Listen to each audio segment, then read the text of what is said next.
अस्सलाम वालेकुम मेरे प्यारे साथियों, प्लीज़ मेरे चैनल को लाइक कर दीजिए, सब्सक्राइब कर दीजिए, बेल आइकन का बटन दबा दीजिए और कमेंट्स बॉक्स में ये ज़रूर बताइए कि मेरी वीडियो आपको कैसी लगी। मुझे आपके कमेंट्स का इंतज़ार रहेगा। बाबा बाबा वो सीढ़ियाँ उतरती नीचे आ रही थी जब अपने बाप के साथ अपनी दोस्त को हाथ में हाथ डाले देखकर हैरान रह गए, जो मुस्कुराते हुए लॉन्च में अंदर दाखिल हो रहे थे। उसके कदम रुक गए। अरे आओ ना बेटा, क्यों रुक गई तुम वहाँ, नीचे आओ। उसके बाबा ने बहुत प्यार से अपनी बेटी को बुलाया, जो हैरत में ऐसे ऐसा चलती नीचे आई। अनुषा ने इंतहाई अदा से अफान से कहा, डार्लिंग, अनाया तो बहुत ही हैरत ज़दा हो रही है। क्या तुमने अनाया को बताया नहीं था कि हम दोनों एक दूसरे से कितना प्यार करते हैं? अनुषा ने एक आईब्रो चढ़ाते हुए कहा। अनाया सीढ़ियाँ चढ़ती हुई नीचे आई। मिस्टर अफान ने जब ये बात अनाया को बताई कि अनाया बेटा, ये तुम्हारी नई मम्मा है। मिस्टर अफान की बात पर अनाया का पूरा वजूद लरज़ गया। अनाया को समझ में नहीं आया कि मिस्टर अफान अपने हवासों में भी हैं या नहीं, और अभी वो क्या कह रहे थे। उसके बाबा उसी की बेस्ट फ्रेंड से निकाह करके उसकी सुतेली माँ बना कर ले आए थे। आप झूठ बोल रहे हैं ना बाबा, अनुषा तो हमारी दोस्त है, वो कैसे आपसे शादी कर सकती है?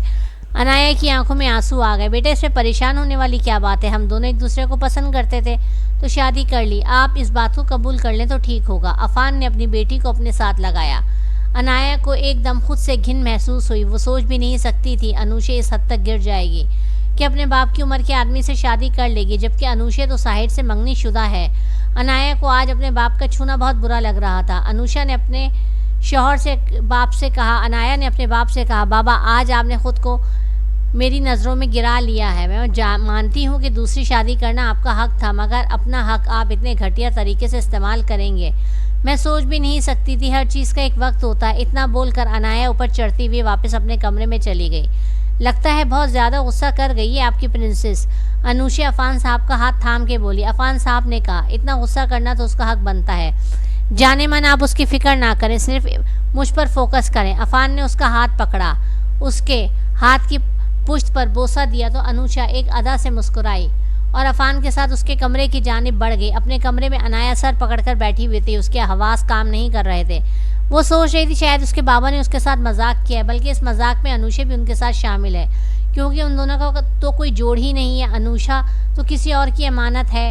नहीं, अनुषा हमारे साथ ऐसा नहीं कर सकती। वो मेरे बाबा से शादी कैसे कर सकती है? वो तो साहिर भैया से प्यार करती थी, फिर वो बाबा से कैसे शादी कर सकती है? अनाया ने अपना दुखता सर थामा। उसे अभी तक अपनी आंखों पर यकीन नहीं आ रहा था। जो उसने देखा वो वाकई में सच था। या अभी अनुषा और उसके बाबा आकर अनाया को बोलेंगे कि बेबी, हमने तो सिर्फ मजाक किया है। अनुषा इस बात का इंतजार कर रही थी कि कब उसके बाबा आके इस मजाक का खात्मा करते हैं। अंधेरे कमरे में साहिर दाखिल हुआ। अपना कोट उतार के एक तरफ रखा, दिमाग इस वक्त सिर्फ साएं किए जा रहा था। मुझे नहीं करनी तुमसे शादी। है ही क्या तुम्हारे पास? ना कोई बड़ा घर, ना दौलत, एक खूबसूरत चेहरा ही है ना। इसका क्या मैं अचार डालूंगी? साहिर ने सख्ती से अपनी आंखें बंद कर ली। वो उसकी कज़न थी, उसकी मंगेतर थी, उसका बचपन का प्यार थी, लेकिन वो उसे छोड़ के चली गई। हाँ, वो उसे छोड़ के चली गई। इसका तो मतलब यही हुआ कि साहिर और अनुषा कभी एक दूसरे से प्यार नहीं करते थे, वरना कैसे अनुषा एक ऐसे इंसान के साथ जो उससे दुगनी उम्र का था लेकिन पैसे और दौलत वाला था की खातिर साहिर को छोड़कर चली गई, जो कि उनकी ज़ात का भी नहीं है। वैसे जाने वाले को कौन रोक सकता है भला? वो तो जाने से पहले ही जा चुके होते हैं। दुख से वो लड़का आंखें बंद कर गया। उसका सांस रुका था। सुबह में अनुषा अपनी दोस्त विश्मा के साथ घूमने और शॉपिंग करने बाहर गई थी, लेकिन थोड़ी ही देर में मीटिंग के दौरान साहिर को खबर मिली कि मशहूर बिजनेसमैन अफान मलिक ने की इंतहाई खूबसूरत दोशीज़ा अनुषा खान से शादी कर ली है। सुनने में आया कि अनुषा साहिर खान साहब की मंगेतर थी और उन्हें छोड़ के अपने बाप की उम्र के शख्स से शादी कर ली। तो नाजरीन, ये तो वक्त बताएगा, लेकिन फ़िलहाल यही कहा जा रहा है साहिर खान में उन्हें वो अट्रैक्शन नज़र नहीं आई जो उन्हें अफान मलिक में दिखाई दी, और अफान मलिक का कहना है वो अट्रैक्शन के बादशाह हैं। अब सच क्या है नाजरीन, ये तो वही लोग बेहतर बता सकते हैं। हम उनसे रब्ता करने की कोशिश कर रहे हैं। जैसे ही साहिर खान या अफान मलिक से रब्ता होता है, हम आपको आगे की खबरों से आगाह करेंगे। रिपोर्टर अभी भी बहुत कुछ कह रहे थे, मगर उसी लम्हे साहिल खान ने एलईडी पर रिमोट मारते हुए उसे तोड़ दिया था। एक पल को हर तरफ सख्ता छा गया। वो मीटिंग रूम से अपने रूम में आया, जहां उसका दोस्त और बिजनेस पार्टनर शहरोज उसके हमरा खड़ा था। उसका गुस्से से बिगड़ता रूप देख के वो परेशान हुआ। Sahir, just relax. शहरोज ने उसे ठंडा करना चाहा। ये ऐसा कैसे कर सकती है? मैं इसे जान से मार डालूंगा। साहिर का गुस्सा आसमान पर था। उसका बस नहीं चल रहा था अनुषा खान उसके सामने और साहिर उसका गला दबा दे। साहिर, पानी पी लो, रिलैक्स हो जाओ। नहीं, मुझे पानी नहीं पीना, अनुषा खान चाहिए। अपने हाथों से उसकी जान लूँगा। क्या बकवास कर रहे हो? मैं बकवास कर रहा हूँ? बकवास तो वो कर रही है कि उसे मुझ में कोई अट्रैक्शन दिखाई नहीं दी, मेरे किरदार पे उंगली उठा रही है, मेरी मर्दानगी पे वो सवालिया निशान बना रही है। साहिर गुस्से में अपना आपा खो बैठा था। इस वक्त सिर्फ शहरोज़ ही था जो साहिर को संभाल सकता था। सब कुछ ठीक हो जाएगा साहिर, जैसा तुम चाहते हो वैसा होगा, लेकिन फ़िलहाल ख़ुद को संभाल लो मेरे भाई प्लीज़। शहरोज़ ने उसे नरम लहजे में समझाया। उसे अपनी मर्दानगी दिखा देता ना एक बार, फिर इस तरह दुनिया वालों के सामने बदनाम ना करती। साहिर गुस्से से बोला। शहरोज़, उसने अपने चेहरे पे हाथ फेरते हुए खुद पर काबू पाया और साहिर को समझाया, साहिर किसी घटिया इंसान की वजह से कोई गलत बात मत करो। अच्छा हुआ वक्त से पहले अनुषा की सारी असलियत सबके सामने आ गई और वो तुम्हारी ज़िंदगी से निकल गई। अगर उससे तुम्हारी शादी हो जाती तो क्या तुम उसकी बेवफाई सह पाते? हौसला रखो मेरे भाई। शहरोज़ की बातें सुन के साहिर सोफे पर बैठ गया और गहरी गहरी सांस लेने लगा। वो अफान मलिक, उसमें उसे क्या अट्रैक्शन नज़र आई? वो बुढ़ा अफान मलिक, समझ में नहीं आ रहा। साहिर का दिमाग बिल्कुल काम नहीं कर रहा था। उसे अपना सर चकराता हुआ महसूस हो रहा था। वो अपने हवासों में नहीं था। शहरोज़ ने साहिर को हिलाया। साहिर आंखें खोलो, रिलैक्स होकर बैठ जाओ। साहिर ने आंखें खोल के अपना सर सोफे की पुश्त पर टिकाया, लेकिन साहिर को किसी रमे सुकून नहीं आ रहा था। न्यूज़ एंकर के अल्फाज साहिर के कानों में सीसा पिलाई दीवार की तरह पिघल रहे थे। साहिर ने कहा, मुझे घर जाना है अभी इसी वक्त। साहिर अपनी जगह से उड़ा। शहरोज़ ने कहा, मैं भी चलता हूँ। साहिर ने कहा, नहीं तुम यहीं रुको, मैं ठीक हूँ। साहिर ने अपना कोट उठाते हुए नॉर्मल अंदाज में कहा। उसका ये ठंडा लहजे शहरोज़ को परेशान कर गया। ड्राइवर को साथ भेज दूँ? तुम गाड़ी नहीं चलाओगे? सुना तुमने? शहरोज़ ने कतई अंदाज में कह के साहिर को किसी बहस का मौका नहीं दिया। अनुषा ने जो किया बहुत गलत था। शहरोज़ वो बात बहुत अच्छी तरह जानता था, लेकिन इस वक्त शहरोज़ को सिर्फ अपने दोस्त साहिर की फिक्र थी कि कहीं वो गुस्से में कुछ ना कर दे। साहिर ड्राइवर के साथ अपने घर पहुंचा और अपने कमरे में चला गया और जाके दरवाज़ा बंद कर लिया। साहिर अपने कमरे में था जब दरवाज़ा खुला और खान बेगम अंदर दाखिल हुई। अपने पोते की ये हालत देखकर वो दहल के रह गई। तकलीफ भी तो इस कदर थी कि सहना मुश्किल था। आखिर गैरत पर वार हुआ था। दादी जान प्लीज़ मुझे अकेला छोड़ दें। वो जानता था उसकी दादी है खान बेगम, वरना कोई और जुर्रत ही नहीं कर सकता था कि वो अंदर आए। मेरे बच्चे अपनी दादी को भी तकलीफ़ दोगे? उनका लहजा आंसुओं से भर गया। अंधेरा कमरा देखकर वो अपने दिल पर बोझ महसूस कर रही थी। उन्हीं की ख्वाहिश पर अनुषा और साहिर की बात पक्की हुई थी, वरना साहिर तो अभी अपना बिजनेस सेट करना चाहता था। बाप की वजह से जो धक्का उन्हें मिला था उससे वो लोग अभी संभल ही कहाँ पाए थे। माँ की हादसाती मौत के बाद और बाप की इज्जत की वजह से वो अपने बाप को हमेशा के लिए छोड़कर आया था। साहिर खान मेरा बच्चा, ऐसी क्या हालत बना ली तुमने मेरे बच्चे? ऐसे कैसे मेरे बेटे? हवा के एक झोंके से बिखर गए तुम। खान बेगम तड़प के सोफे पे बैठी थी। साहिर ने अपनी दादी की गोद में सर रखा। वो तकलीफ में था। साहिर की माँ इस दुनिया में नहीं थी, लेकिन उसकी दादी उसका सब कुछ थी। दादी जान वो दौलत की भूखी निकली। साहिर शुक्र अदा करो, अल्लाह ने बला को टाल दिया। उसकी दादी ने जवाब दिया। उसके बालों में हाथ फेर के उसे ठंडा करने लगी। साहिर, सद के खैरात ने हमारी नस्लों को बचा लिया। उनकी गहरी बात का मतलब समझते ही साहिर कुछ हद तक पुरसकून हुआ और अपनी आंखें बंद कर गया, लेकिन अगले ही पल फिर गुस्से से आंखें खोलता हुआ वो उठा और बुरी तरह चीखा, उसने मेरी ज़ात पर उंगली उठाई है दादी जान, और उसका हिसाब उसे देना होगा। वो अपना कोट उठाकर दरवाजे की जानिब बढ़ा था। कीचड़ में पत्थर मारोगे तो अपने ऊपर भी छींटे पड़ेंगे। दादी की बात पे उसके कदम थोड़ी देर को रुके, लेकिन अगले ही पल वो लंबे लंबे कदम लेता हुआ बाहर निकल गया। दादी गहरा सांस भर के ले गई। ना जाने कौन सी मनूस घड़ी थी, मैं इकरा की बातों में आके अपनी नस्ल बर्बाद करने चली थी। वो करमजली अनुषा मेरे पोते के लायक ही नहीं थी। दादी जान परेशानी से सोचने लगी, डार्लिंग मुझे बहुत डर लग रहा है। अनुषा अफान साहब के सीने पे सर रखे लेटी थी। इस वक्त दोनों ही एक दूसरे की कुर्बत में पूरे पूरे डूबे हुए थे। मेरे होते हुए मेरी जान किससे डर रही है? वो साहिर खान, वो मुझे कहीं आपसे अलग ना कर दे। आप नहीं जानते साहिर खान जब बिगड़ता है तो वो कितना ख़तरनाक हो जाता है। इससे पहले कि वो कुछ करे हम दोनों कहीं चले जाते हैं, अनुषा ने लाड से अफान साहब से कहा। अनुषा की बात पे अफान ने कहा, वैसे तो मैं किसी से नहीं डरता, किसी साहिर खान से या उसके बाप से भी नहीं, लेकिन मेरी जान अगर तुम कहती हो तो बताओ हम क्या करें? मेरी जान कहाँ जाना चाहती है? अफान मलिक मोहब्बत से बोले। सदा की लालची अनुषा के हाथ तो मौका लग गया। फ़ौरन बोली, वर्ल्ड टूर पर चलें। अनुषा चमक के जब लाड से बोली, अफान मलिक का दिल उनकी हथेली पर आ गया। फ़ौरन बोले, जो मेरी जान का हुक्म। वो उसकी जवानी के नशे में चूर सब कुछ भुला के उसकी हाँ में हाँ मिला रहे थे। अफान मलिक भूल चुके थे अनुषा के बाहर भी उनकी कोई दुनिया है जिसमें उनकी एक अदर जवान बेटे और जवान बेटा रहते हैं। बेटे को तो अभी तक अफान मलिक के इस कारनामे का इल्म भी नहीं था। जैसे ही अफान मलिक ने वर्ल्ड टूर की हामी भरी, अफान साहब की बात पे अनुषा को जैसे दुनिया जहाँ की खुशी मिल गई हो। उसी दौलत की खातिर तो अनुषा ने इस बुढ़े अफान मलिक से शादी की थी जो उसके बाप की उम्र का था, उसकी बेहतरीन दोस्त का बाप था। अनुषा अपनी अदाओं से मज़ीद अफान मलिक को अपना दीवाना बनाने लगी। वो उनके लबों पे झुकती उनको मज़ीद अपना गर्विदा बनाने लगी। अनुषा साहिर को कभी भी पसंद नहीं करती थी और ना ही वो कभी साहिर से शादी करना चाहती थी।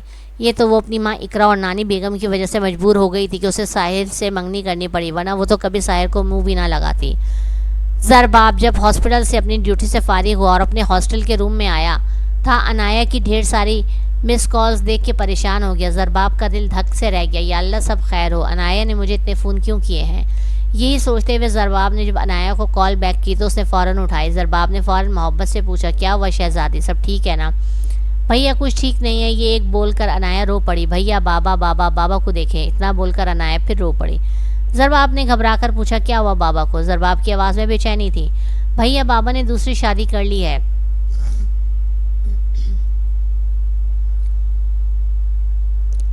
अनाया की बात पर ज़रबाब का दिल डूबा। वो हैरत ज़दा रह गया। उसने अनाया से पूछा, क्या कह रही हो बाबा, ऐसे कैसे कर सकते हैं। ज़रबाब को यकीन नहीं आया। मैं सच कह रही हूँ भैया, बाबा ने अनुषा से शादी कर ली। अब की बार वो बहुत बुरे तरीके से रोई और उसकी अगली बात सुनते ज़रबाब के पैरों के नीचे से ज़मीन निकल गई। उसने फ़ौरन अनाया से पूछा, क्या वही अनुषा जो तुम्हारी दोस्त है। मगर मेरी जान, अगर मैं गलत नहीं हूँ तो अनुषा वो तो साहिर खान की मंगेतर है ना। ज़रबाब को एकदम बहुत कुछ गलत होने का एहसास महसूस हुआ। जी वही, हनाना की कज़न अनुषा, हमारी बेस्ट फ्रेंड, अब बाबा की दूसरी बीवी बन गई है। अपने आंसुओं पर काबू पाते हुए वो मज़ीद रोने लगी। ज़रबाब अपना सर पकड़कर बैठ गया। ये तो दो कबीलों में खून खराबे की बात थी, मगर उसने अनाया पर कुछ ज़ाहिर होने नहीं दिया और बहुत प्यार से अपनी बहन से कहा, अच्छा मेरी गुड़िया, आप रोना तो बंद करो शहज़ादी, मैं बात करता हूँ बाबा से। ज़रबाब ने तसल्ली दी, प्लीज़ आप वापस आ जाएं भैया हमारे पास, हम बहुत अकेले हो गए। मेरी शहज़ादी क्यों फ़िक्र कर रही हो, मैं जल्द आने की कोशिश करता हूँ। बस मेरी बहन रोना नहीं, वरना आपके भाई बहुत परेशान हो जाएंगे। मैं आपको बहुत याद करती हूँ भाई, लव यू मेरी शहज़ादी, मेरी बहादुर बहन। रोना बिल्कुल भी नहीं, तुम मेरी सबसे बहादुर बहन हो, तुम जानती हो ना। ज़रबाब की बात पे अनाया को बहुत हौसला मिला था और उसने फ़ोन बंद कर दिया। भाई से बात करके उसे काफ़ी हद तक सुकून मिला। ज़रबाब अनाया की हिफाजत के लिए बहुत ही फ़िक्रमंद हो गया था, लेकिन उसने अपनी बहन पर कुछ जाहिर नहीं होने दिया। लेकिन यह सुकून कितनी देर का था कोई नहीं जानता था। रात की तारीकी फैलती जा रही थी, लेकिन इस रात साहिर खान को नींद कहाँ आनी थी। वो तो जल रहा था, अंदर ही अंदर खुद को सुलगा रहा था। अपनी गाड़ी में वो रात भर उस सड़क पर मौजूद था जहाँ सामने मुल्कों की हवेली थी, बहुत बड़ी हवेली जिसके दरो दीवार भी बहुत ऊंचे थे और हाथ भी इतने लंबे थे कि खानों की इज्जत पर आप पहुंचे थे। वो सिगरेट पे सिगरेट सुलगाए जा रहा था। साहिर को अनुषा में कोई दिलचस्पी नहीं थी और वो खुद भी उससे शादी करना नहीं चाहता था। वो शायद अनुषा के समल को दरगुजर कर देता, लेकिन पूरी दुनिया के सामने कहे गए अनुषा के अल्फाज में साहिर खान की ज़ात की धज्जियाँ उड़ा दी। जो घटिया और गिरी हुई बकवास अनुषा ने साहिर खान के हवाले से की, ये साहिर से बर्दाश्त नहीं हो रही थी। अभी बिज़नेस की दुनिया में बहुत कम लोग साहिर खान को जानते थे। साहिर खान ने अभी बिज़नेस की दुनिया में एक नया कदम रखा था, लेकिन फिर भी उसकी मुस्तकिल मिजाजी और उसका टैलेंट देख के वो लोगों की नज़रों में कुछ ही अरसे में जगह बना गया था कि अनुषा के अल्फाज ने उस पर एक सवाली निशान लगा दिया जिसका जवाब उसे हर हाल में देना था। वो उसे छोड़ के बूढ़े इंसान के साथ अपनी ज़िंदगी का आगाज़ कर चुकी थी और अनुषा का कहना था कि उसे साहिर खान से अट्रैक्शन नहीं मिली, उसे अट्रैक्शन चाहिए थी जो उसे एक बूढ़ा इंसान अफान मलिक दे सकता था। सिगरेट सुलगाता हुआ वो अंदर ही अंदर खुद भी सुलगता जा रहा था कि तभी उसे हवेली के ऊपर वाले हिस्से में एक साया दिखाई दिया। साहिर खान गाड़ी से निकलता बाहर आया। साहिर के सीने में आग लगी हुई थी। वो कोई लड़की थी, लेकिन वो अनुषा नहीं थी। तभी साहिर के मोबाइल पे फ़ोन आया। जी दादी जान, मैं आ रहा हूँ। दूसरी जानिब से खान बेगम की बात सुनता वो एक बार फिर ऊपर की जानिब देखने लगा जहाँ से वो साया गायब हो गया था। वो अपनी गाड़ी में बैठ के वापसी की राह ले चुका था, लेकिन अपने फ़ोन पे वो अपने ख़ास दोस्त को अनुषा पे नज़र रखने का बोल चुका था। वो नहीं चाहता था कि उसका बदला अधूरा रह जाए। साहिर जानता था कि वो मुल्कों की हवेली में दाखिल नहीं हो सकता अभी, क्योंकि मलिक बहुत पावरफुल थे, उनके ऊपर तक कनेक्शन थे। मगर साहिर खान, उसकी इतनी पावर नहीं थी। अगर साहिर की पावर भी मलिकों जितनी होती तो अब तक साहिर अंदर घुस के अनुषा को मौत के घाट उतार देता।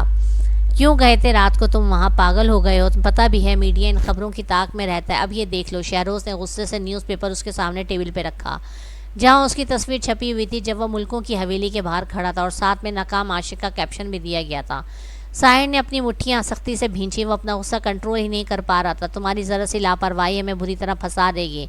साहिर साहब, तुम समझते क्यों नहीं हो? क्या करूं मैं, बताओ मुझे शहरोज़। जिस लड़की ने मुझे नामर्द साबित कर दिया है, वो लड़की इस धरती पर सांस ले रही है। क्या ये सोच के मेरी सांसें उखड़ रही हैं, पल पल मर रहा हूँ मैं, उसको जान से मारने का दिल कर रहा है मेरा। और तुम कहते हो यार तुम थोड़ा सा रिलैक्स हो जाओ, एक बार ठंडे होकर इस पर बात करते हैं, तुम्हारा गुस्सा तुम्हें ले डूबेगा। शहरोज़ ने फिर समझाया, तुम्हें मेरा गुस्सा फजूल लगता है। अगर तुम्हारी मंगेतर ने ये सब किया होता तो तुम क्या करते?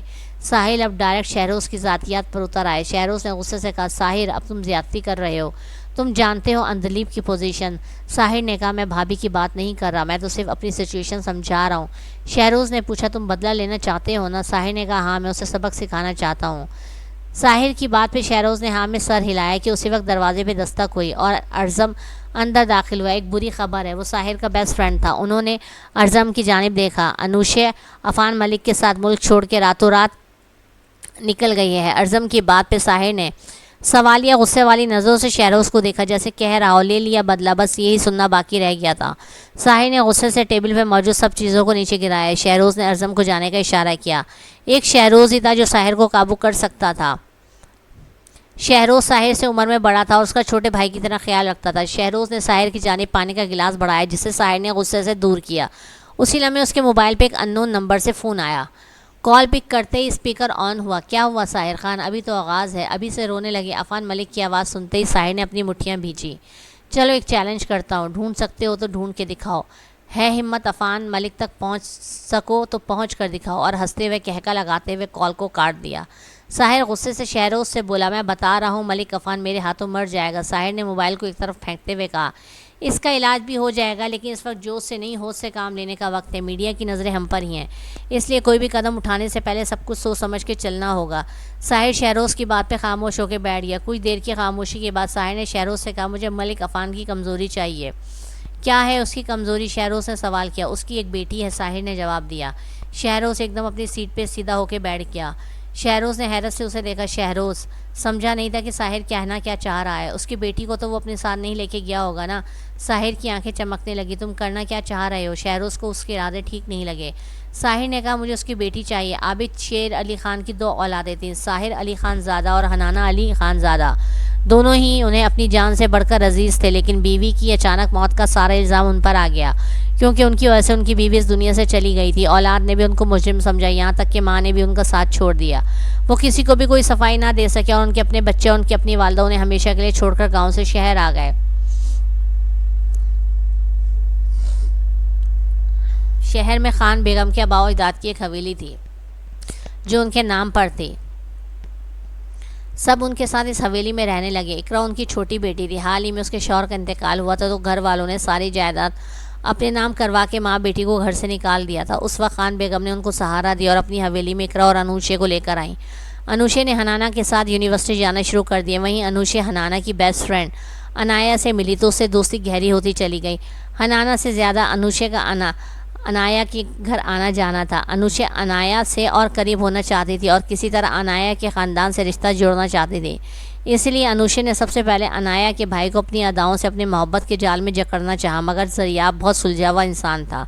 ज़रियाब सर्जन था। उन्हीं दिनों ज़रियाब को ऑस्ट्रेलिया के बेहतरीन अस्पताल से जॉब की ऑफ़र हुई और वो पाकिस्तान छोड़कर ऑस्ट्रेलिया शिफ्ट हो गया। दूसरी तरफ अनुशा अनाया की अमीरी से बहुत मरूब नज़र आती थी। अनाया बहुत कम खान हवेली आती थी और 1 से 2 बार उसका साहिर से आमना सामना हुआ था। अनाया को उसे देखकर हमेशा डर ही लगता था।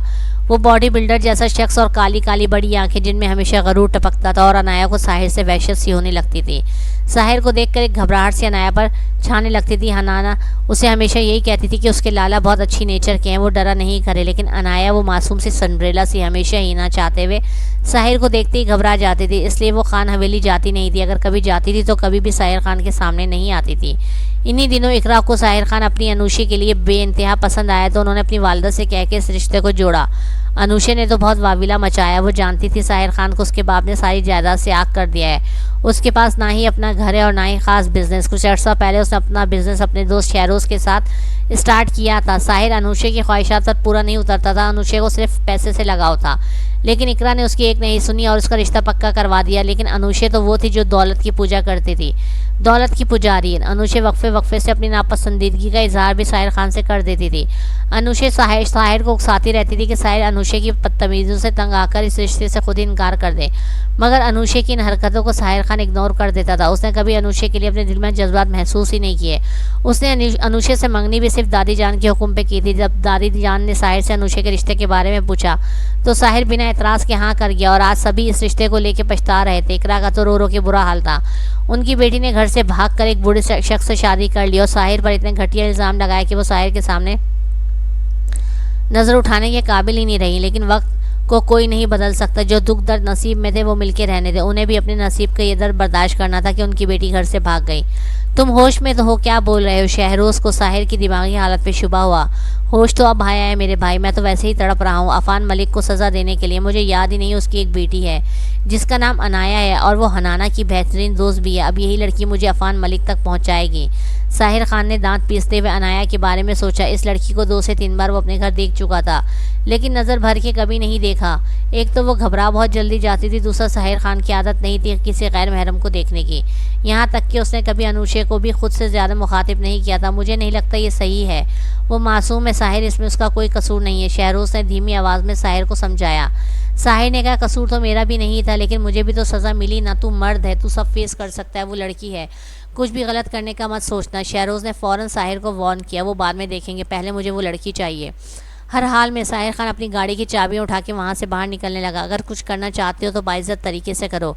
क्या कहना चाहते हो? साहिर के माथे पे बल पड़े। जिस तरह मलिक अफान ने तुम्हारे ख़ानदान की बेटी तुम्हारी मंगेतर से निकाह किया, गलत तरीके से नहीं लेके गया, उसे इज्जत से ब्याह के लेकर गया है। मलिक अफान अनुशे को कानूनी तरीके से अपनाया है, शरई तरीके से अपनाया। अगर तुम भी मलिक अफान से बदला लेना चाहते हो तो मलिक अफान की बेटी से निकाह कर लो। शहरोज की बात पे साहिर ने अपने लब भींचे। देखो साहिर, जो कुछ मलिक अफान ने किया उसका बदला उसी से लो, किसी और मासूम से नहीं। अब अगर उसे सामने लाना है तो उसकी बेटी को उठवाने के बजाय उसे निकाह के बंधन में बांध लो, ताकि मीडिया को कोई कहानी ना मिले तुम्हारे खिलाफ। आगे जैसे तुम्हारी मर्जी। ठीक है, निकाह कर लेता हूँ, बंदोबस्त करवाओ मेरे निकाह का, और इसकी बेटी को भी तुम ही लाओगे। तुम्हारे फार्म हाउस पे होगा निकाह। बोलो मंजूर है? साहिर खान ने फ़ौरन फैसला किया।